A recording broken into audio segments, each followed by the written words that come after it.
여러분, 시대마다 사람의 기질과 성격, 성품을 분석하여 관계라든지 의학이라든지 사회생활에 활용하려고 하는 노력들이 있었습니다.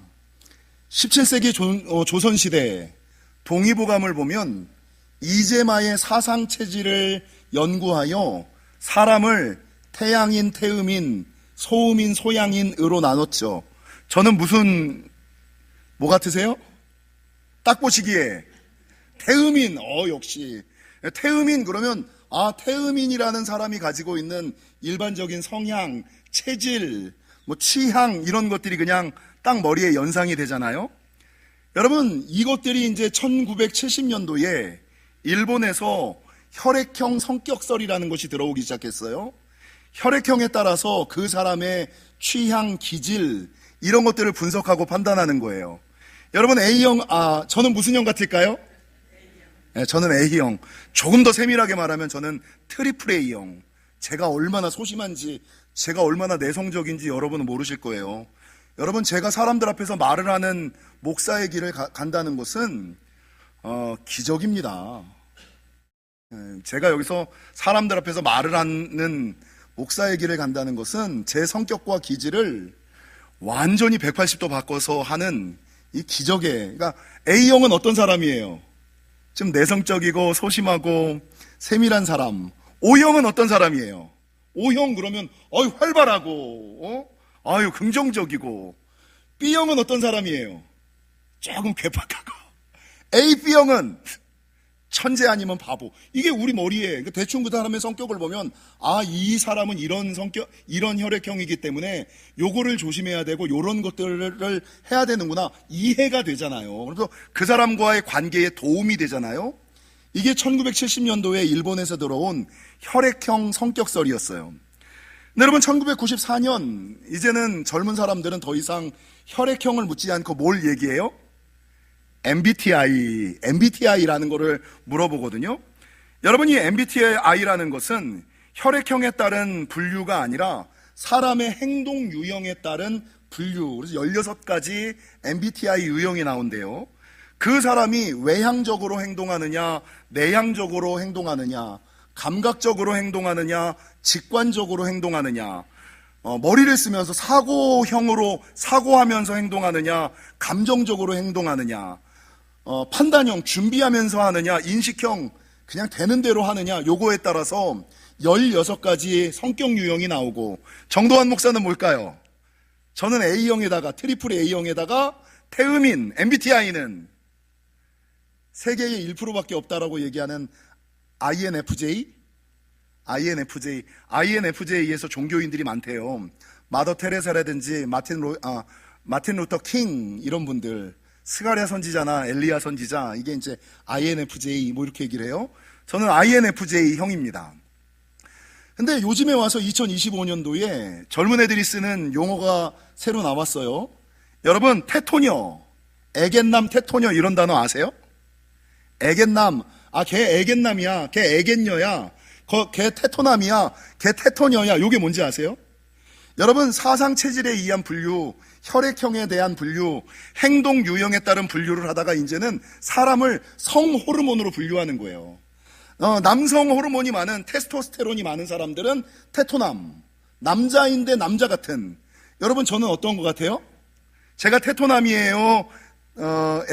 애견남이에요? 여러분 보시기엔 어떠세요? 보시기에는 테토남 같잖아요. 저는 애견남이에요. 여러분, 제가 얼마나 여러분이 상상하는 거 이상으로 제가 소심하고 여러분이 상상하는 거 이상으로 제가 세심해요. 전혀 그렇게 안 보이죠? 되게 제가 마음의 상처를 얼마나 받는데, 여러분이 예배 끝나고 나가면서 제 눈을 안 쳐다봐 주시고 인사를 안 하면 저 사람 삐졌구나, 저 사람 뭔가 문제가 있구나, 집에 가서 일주일 동안 그냥 도대체 뭐가 문제지? 뭐에 나한테 마음이 상했을까? 뭐가 나에게 마음이 삐졌을까? 이거를 그냥 주구장창 생각하는 여성 호르몬이 좀 더 많은. 그래서 여러분, 남성 호르몬인 테스토스테론이 많은가 적은가, 여성 호르몬인 에스트로겐이 많은가 적은가에 따라서 요즘에는 테토남, 테토녀, 애견남, 애견녀 이렇게 분류를 하죠. 여러분, 앞으로 학자들이 이 모든 유형 검사를 뛰어넘어서 돈 주고 하는 검사를 해야지 된다라는 게 있는데, 지금까지 뭐 혈액형 성격설이라든지 사상체질이라든지 행동 유형 분석이라든지 이런 것들은 좀 비과학적이잖아요. 근데 이것들을 인지과학, 뇌과학의 위치로 좀 격상해서 지금까지의 기질, 성격, 성품에 대한 분석이 비과학적이라면, 여러분, 과학적인 검사가 하나 있는데 그건 TCI 성격검사. 이 TCI라는 성격검사는 전문가가 하는 것으로 선천적인 기질과 후천적인 성격을 분석하는, 이거는 진짜 의사에게 받아야지 되는. 그래서 여러분, 자기의 기질, 자기의 성격에 대해서 알고 싶으면, 좀 정확하게 알고 싶으면 TCI 검사를 받으셔야 돼. 이게 조금 더 있으면 나올 것들이 TCI 검사죠. 이렇게 시대마다 존재하는 개인의 성격과 성질, 기질과 성품에 대한 이해는 한 사람이 가지고 있는 개인의 성격과 성질, 기질과 성품에 대한 이해를 가지고 오고, 이게 관계에 얼마나 중요한지, 사회생활 하는데 의학이 얼마나 중요한지를 보여주는 반증이에요. 그러니까 사상체질이 17세기에 있었고, 혈액형에 대해서 얘기하고, MBTI에 대해서 이야기하고, 성호르몬으로 그 사람을 판단하고, TCI 검사를 통해서 한 개인의 유형을 내가 이해하고 분석하고, 관계에 도움을 받고, 더 나아가서 의학뿐만 아니라 사회생활에 도움을 받기 위하여. 그래서 요즘에는 그 직원을 뽑을 때도 너 MBTI 뭐야? 이렇게 묻는다며요. 그래서 이 사람이 직장 생활을 잘할 사람인지, 교회 생활을 잘할 사람인지. 여러분, 목사가 왜 이런 것들을 많이 하냐면, 성도들도 이 유형이 다 있거든요. 그러니까 그 사람의 성도의 취향과 기질을 보고 사역을 시키고, 여러분, 제자 훈련을 시켜야 되거든요. 그냥 내가 가르치고 싶은 대로 쭉 끄는 것이 아니라 각 사람의 개인의 특성에 따라 목회를 다 다르게 하는 거예요. 여러분, 똑같이 하지 않아요. 정 목사가 나한테 저렇게 하니까 다른 사람에게도 저렇게 할 거다? 아니에요. 전혀 다르게 기도하면서 각 사람의 개인의 특성과 기질에 따라 목회를 하는 거예요. 여러분, 문제는, 재밌는 것은 요즘 출판가에 가면 많이 팔리는 책 가운데 쇼펜하우어와 니체의 책들이 좋은 말을 담은 책들이 많이 나와요. 근데 이 쇼펜하우어와 니체의 그 반대되는 점이 하나 있는데, 쇼펜하우어나 정신분석학자들은 타고난 성격은 변하지 않는다. 타고난 성격은 변하지 않는다라는 성격의 불변성을 이야기해요. 그래서 여러분, 청소년기까지 형성된 성격은, 길게 보면은 청소년기, 적게 보면 취학 이전에 형성된 성격은 절대 변하지 않는다. 이게 쇼펜하우어와 프로이드가 이야기하는 성격 불변설이에요. 근데 반대로 니체라든지 철학자 니체라든지 행동학자들은 형성된 타고난 성격보다도 획득된 성격이 더 중요해. 성격은 변할 수 있어 라고 이야기하면서 성격의 가변성을 이야기한다는 거죠.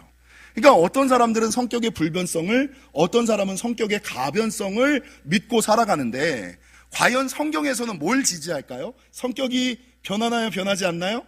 변해야 되나요? 변하지 말아야 되나요? 성경은 지난주 이미 제가 설교했습니다만, 여러분, 성경은 지난주 했던 성품을 바꾸는 방법처럼 우리가 말씀을 깨닫고 옛사람을 십자가에 못 박고 성령의 능력을 덧입으면 변할 수 있고 변해야만 한다. 예수 믿는데 과거의 성격 그대로 가지고, 과거의 삶의 모습을 가지고 그대로 가지고 살아가면 되겠습니까? 믿으면 믿을수록, 다니면 다닐수록 조금씩 좋아지고 조금씩 나아져야지. 아멘이십니까? 뭔가 좀 좋아지고 나아져야 되는데, 10년을 다니고 20년을 다니고 30년을 다니고 50년을 다녔는데, 예수 믿지 않던 때랑 어렸을 때랑 똑같으면 이건 분명히 문제가 있는, 이건 분명히 고장이 난 인생일 수가 있다라는 거죠. 지난주 성품을 바꾸는 3가지 방법에 이어서 제가 말씀을 준비하다가, 실제적으로 미국의 서던 메소디스트 대학교 연구팀이 15주에 걸쳐서 377명을 대상으로 빅5 성격 유형 검사를 했어요. 이것도 또 다른 성격 유형 검사예요. 그러니까 성격 유형 검사가 전 세계적으로 정말 많아요. 우리는 그냥 혈액형, MBTI 요거만 알고 있지만 세계적으로 이 성격에 대한, 성품에 대한 유형을 분석하고 파악하고 접근하는 것들이 너무 많아요. 근데 이 빅5 성격 유형 검사를 해본 결과, 여러분 사람이 언제 변하는지 아세요? 변해야겠다라고 생각할 때, 변해야겠다라고 결심할 때 사람은 변하지 않는다. 변해야겠다라고 생각하고 변해야겠다라고 결심할 때 사람이 변하는 것이 아니라 구체적으로 성격을 바꾸기 위한 액션, 행동이 수반될 때 사람은 변한다. 행동이 수반될 때 사람은 변한다. 여러분, 내향적인 사람이 외향적인 사람으로 변하고 싶다면 생각만 하거나 결심만 해서는 안 되고, 이 사람은 뭐라 그러느냐, 사람을 만날 때마다 안녕하세요, 눈을 쳐다보면서 인사하는 습관을 먼저 들여라. 그래야지 내향적인 성격이 외향적인 성격으로 변하지. 맨날 익숙한 사람들과만 이야기하고 익숙한 사람들과만, 마음에 맞는 사람들과만 이야기해서는 내형적인 성격이 외향적인 성격으로 변하지 않는다. 생각만으로는 그 사람이 변하지 않는다. 실제적으로 순간순간 만나는 사람들마다 안녕하세요, 좋은 아침입니다 라고 말할 때 변화가 일어나는 것이다. 여러분, 살아가다 보면 신경질적이고 예민한 사람들이 많죠. 신경질적이고 예민한 사람들이 좀 무던한 사람으로, 긍정적인 사람으로 변화가 되고 싶다면 생각만 하고 결심만 해서는 안 되고, 살아가는 순간순간 거슬리는 일이 있을 때마다 어떻게 해야지 됩니까? 인도 갔다 오신 분들은 아시죠? 인도 사람들이 가장 많이 하는 말이 뭐예요? No problem. 인도에서는 이 양옆으로 흔드는 게 이게 yes거든요. No problem, 문제 없어. 여러분, 사소한 문제가 터질 때마다 이거 문제야, 큰일이야, 난리 났어, 이게 아니라 인도 사람들처럼 no problem. 뭐가 문제야? 주님이 계시는데 no problem을 외쳐야지 되고, 여러분, 제가 맨날 얘기하는 것처럼 그럴 수도 있지, 그럴 수도 있지를 외쳐야지 되고, 젊은 아이돌 가수 장원영처럼 오히려 좋아, 럭키비키야 라는 것을 입술로 말하고 살아갈 때 예민하고 신경질적인 사람이 무던하고 긍정적인 사람으로 변화되는 거지, 생각만 하고 결심만 해서는 결코 그 사람이 변하지 않는다라는 것이죠. 그래서 이 모든 것을 가지고 다음 주부터는 어떻게 하면 실제적으로 우리가 우리의 성품을 변화시킬 수 있을까, 어떤 성품으로 변화되어야 할까에 대해서 지금 알아보고 넘어가고자 합니다. 여러분, 요즘에 제가 5월부터 지금까지 설교를 쭉 하는데, 설교가 아시는 분들은 우리 목사님 설교가 좀 바뀌었는데 왜 사회심리학적인 설교를 하시지? 성경적인 설교를 좀 해주시지, 왜 사회심리학적인 설교만 줄창하고 계셔? 라고 생각하는 분들이 있어요. 여러분, 설교에는 여러 가지 유형이 있어요. 성경적인 설교가 있죠. 성경적인 설교, 신앙적인 설교가 있고요, 감정적인 설교가 있고 이성적인 설교가 있어요. 철학적인 설교, 신학적인 설교가 있어요. 여러분, 인문학적인 설교가 있고 사회학적인 설교가 있어요. 심리학적인 설교가 있어요. 근데 제가 2018년부터 지난 연초까지 7년에 걸쳐서 어떤 설교를 했어요? 성경 이야기를 했잖아요. 성경적 설교를 했어요. 그러니까 7년 동안 지겨우신 분들이 계셨죠? 주구장창 성경 이야기만 하니까. 성경 이야기를 좀 하다가 이제는 실제적인 변화가 조금 있어야지 되겠다. 성도들의 삶의 변화에 포커스를 둬서 실제적인 변화를 이루기 위하여 이제는 성경적인 설교보다는 조금 쉽게, 지난 7년 동안 좀 힘들고 무거운 어려운 설교를 들으셨다면 이제는 좀 쉬운 설교, 편한 설교, 실제적으로 도움이 되는 설교를 좀 하면 좋겠다라는 생각으로 어떤 설교를 하느냐, 엄밀하게 말하면 사회심리학적인 설교가 아니라 종교심리학적인 설교를 5월부터 하고 있어요. 무슨 설교하는지 알고는 계셨어요? 그래서 만약에 여러분이 성경적인 설교를 듣고 싶으시다면, 신학적인 설교를 듣고 싶으시다면, 철학적인 설교를 듣고 싶으시다면, 조금 어려운 설교를 듣고 싶으시다면 언제 나오면 돼요? 새벽에 나오세요. 여러분이 받아들이지 못할 정도의 수준 높은 설교를 들으실 수 있을 거예요. 수요일 날 나오세요. 새벽에는, 요즘 새벽에 무슨 설교예요? 성경 이후의 기독교 역사, 교회사에 대한 설교예요.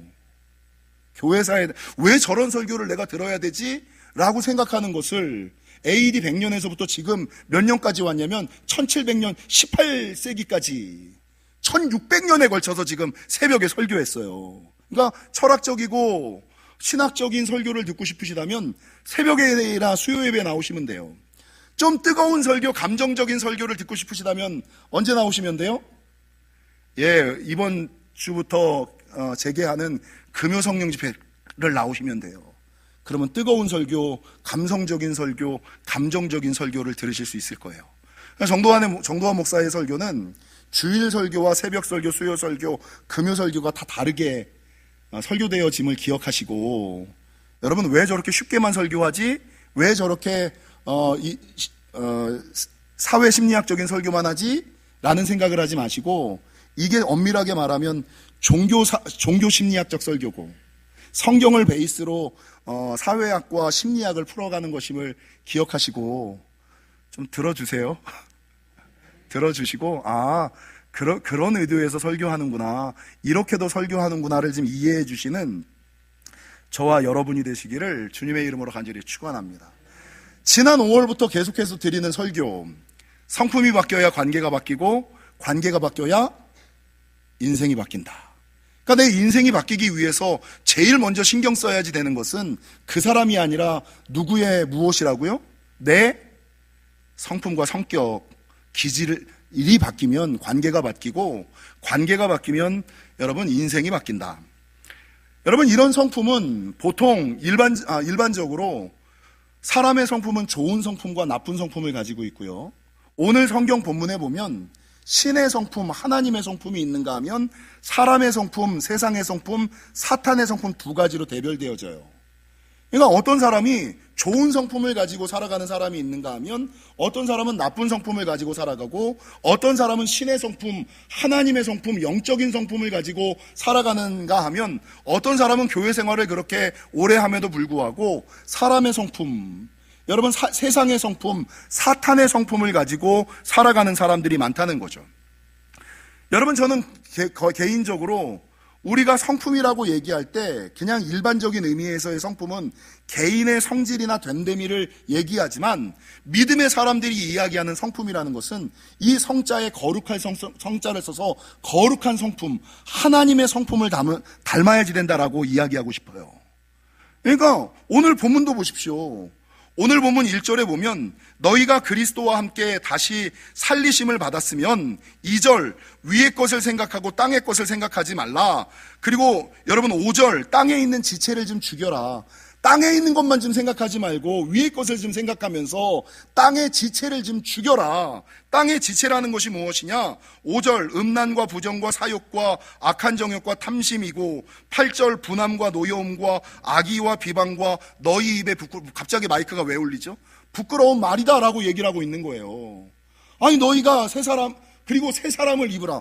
너희가 예수 그리스도를 믿고 성도로서의 삶을 살아간다면 이제는 더 이상 땅의 것을 생각하지 말고 하늘의 것을 좀 생각하면서 땅의 것들을 좀 십자가에 못 박아 하나님의 성품 새 사람, 뒷장을 넘어가면 12절 하나님이 택하신 거룩하고 사랑받는 자처럼 긍휼과 자비와 겸손과 온유와 오래 참음을 옷 입고 용서와 사랑 가운데 평강이 있는 감사하는 사람이 되어야지 된다. 이게 우리를 향한, 성도를 향한 하나님의 계획이고 목적이라는 거예요.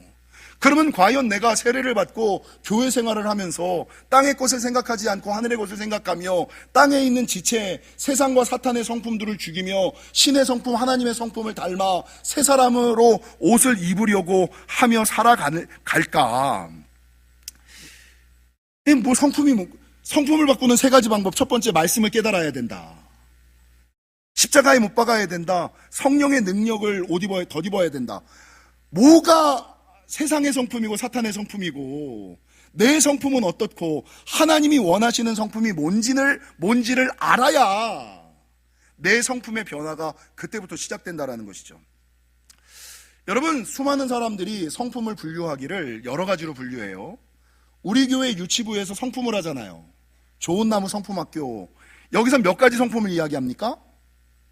12가지 성품을 이야기해요. 근데 예전에 제가 한번 설교한 적이 있습니다만 벤자민 플랭클린은 사람의 성품을 몇 가지로 구분을 해요? 13가지로 구분을 해요.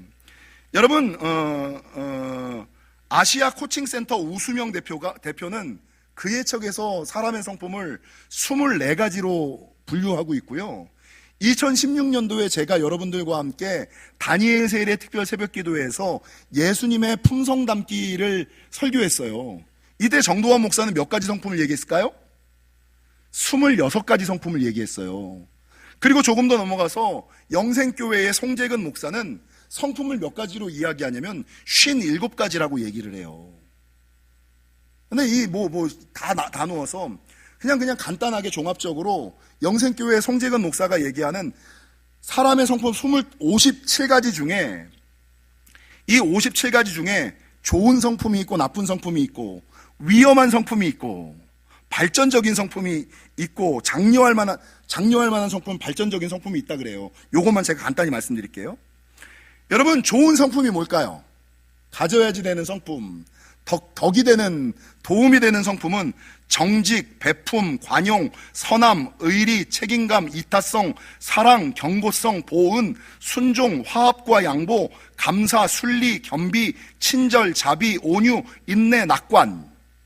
이게 좋은 성품이에요. 의가 되고 도움이 되고 덕이 되는 성품, 이런 성품을 가지시기를 축원합니다. 그럼 반대로 성품 중에 나쁜 성품이 있어요.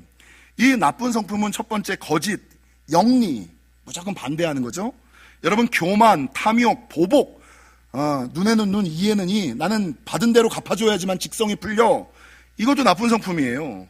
악독, 변절, 무책임, 부정적인 언어, 이기심, 증오, 분노, 과격, 욱하는 거, 배은망덕, 받은 은혜를 잃어버리고, 시기와 질투, 간사, 음란, 우상숭배, 이게 이제 나쁜 성품 18가지. 앞에 좋은 성품 20가지가 있다면 나쁜 성품이 18가지가 있다. 근데 위험한 성품 13가지가 있어요. 위험한 성품. 요거는 나쁘지는 않은데 죄와 연결될 수 있는, 부정적인 결과로 연결될 수 있는 위험한 성품이 13가지가 있어요. 이 위험한 성품 13가지는 내향성. 정도환 목사가 이렇게 혼자 있는 거 좋아하고 이러는 사람들은 여러분 조심해야 돼요. 내성적이고 이런 사람들은. 내향성, 냉정함, 차갑잖아요. 난 냉정해. 차갑다는 얘기거든요. 사랑 없다는 얘기거든요. 난 이성적이야. 사랑 없다는 얘기거든요. 냉정함, 나약함. 나는 약해. 이 약하니까 용기를 발휘하거나 진리대로 살아가지 않는 거예요. 소심함. 다 내 얘기네. 소심함과 옹졸함, 열등감, 불평과 불만, 부정적인 거, 나태한 거, 소극적인 거, 자만한 거, 조급한 거, 독선적인 거, 자기 생각이 옳다라고 생각하는 거, 비관하는 거, 이게 여러분 위험한 성품 13가지, 죄나 악으로 연결될 수 있는 부정적인 결과를 가져올 수 있는 13가지 성품이다. 근데 장려할 만한 성품 6가지가 있어. 요건 요거는 없어도 좀 만들어야지 돼. 외향성, 대담성, 긍정성, 근면성, 적극성, 결단성. 요거는 힘들어도 가지면 좋은 결과만을 가지고 온다. 요거는 힘들어도 가지면 좋은 결과로 이어지는 것들이기 때문에 요 6가지 성품을 갖는 것이 좋다. 그래서 여러분, 과연 내가 가지고 있는 성품이 성경에서 말하는 신의 성품, 하나님의 성품에 가까운지, 아니면 세상의 성품, 사탄의 성품에 가까운지, 좋은 성품인지 나쁜 성품인지 위험한 성품인지 장려할 만한 성품인지를 좀 분별하라고요. 그리고 나와 함께하는 그 사람도 그 사람의 성품이 어떤 성품인지를 좀 이해하고 그 성품에 맞게 접근하고 교제하고 함께 하시라고요. 그래야지 관계가 좋아지고 인생이 변화되어지지. 2016년도에 제가 예수님의 품성 담기에서 했던 예화 가운데 한 가지가 있어요. 여러분, 미국에서는 공직자를 뽑는 기준이 3가지가 있어요. 이 사람이 고위공직자가 되기 위해서는 3C가 있어야지 돼요. 첫 번째는 컴페디언스. 그 사람의 역량을 봐요. 역량, 능력. 이 사람이 그 일을 할 수 있는 역량이 있는 사람이냐, 능력이 있는 사람이냐, 컴페던스를 봐요. 이게 그 사람을 뽑는 첫 번째. 두 번째가 뭐냐면 커미트먼트. 이 사람이 희생적인 사람이냐, 헌신적인 사람이냐, 이 사람이 자기 이익적인 사람이냐, 그냥 자기 생각에 빠른 사람이냐, 희생적이냐, 헌신적이냐, 자기중심적이냐, 자기 이익중심적이냐, 요거를 본대요. 그래서 영향이 있고 능력이 있고 자기 희생 정신이 있는 사람들만 미국의 고위공직자로 올라갈 수 있는 거예요. 근데 마지막 세 번째가 뭔지 아세요? 3C, 3C, 컨피던스, 커미트먼트, 마지막 세 번째가 캐릭터. 그 사람의 성품이에요. 그 사람의 성품을 보고 좋은 성품의 사람이면 여러분 높이, 나쁜 성품의 사람이면 그냥 딱 거기까지. 하나님도 마찬가지입니다. 교회 안에서의 직분도 사역도 하나님의 일도 마찬가지입니다. 여러분 미국 사회에서도 3C를 가지고 그 사람을 판단하는 것처럼 하나님께서도 하나님의 큰 은혜와 축복을 부으실 때, 더 나은 역사를 부으실 때 이 3C를 보지 않으시겠습니까? 사랑하는 성도 여러분, 아이의 미래를 결정하는 것은 성적이 아니라 성품이다. 성적 높이려고 하지 마시고요, 취학 이전에 좋은 성격과 성품을 가지도록 여러분 만들어주시는 게 정말 중요해요. 평생을 갑니다. 7세 이전, 미취학 이전을 놓쳤으면 청소년기 때 다시 한번 고칠 기회가 와요. 청소년기를 놓치면 이거는 진짜 성령의 능력으로만 가능한 것. 하나님한테 매달리시는 수밖에 없어요. 우리 새끼 성격 좀 바꿔달라고. 여러분 내 힘으로는 안 바뀝니다. 하나님께서 성령의 능력으로 그가 말씀을 깨닫고 자기를 죽이려고 십자가에 못 박고 성령의 능력을 옷 입혀야만, 그 대표적인 예가 저예요. 여러분 저는 트리플 A형입니다. 저는 소심한 사람입니다. 내성적인 사람입니다. 고등학교 때 꼴찌하던 사람입니다. 근데 대학 지나 직장생활 하다가 20대 중후반에 하나님 만나서 성경 읽다가 말씀을 깨닫고 더 이상 이렇게 살면 안 되겠다. 십자가에 내 자신을 못 받고 성경 읽고 기도하다가 성령의 능력으로 신학을 하고 목회까지 하게 되지 않았습니까? 사랑하는 성도 여러분, 바라는 것은 오늘 본문의 말씀처럼 이제는 우리가 하나님의 사람으로 부름받았으니 땅의 것을 생각하지 말고 위의 것을 생각하며 땅에 있는 지체를 죽이고 새 사람으로 옷을 좀 입으셔서, 세상의 성품, 사탄의 성품은 좀 버리시고 신의 성품, 하나님의 성품으로 옷을 입으셔서 관계가 변화되시고 인생이 변화되시는 저와 여러분이 되시기를 주님의 이름으로 간절히 축원합니다.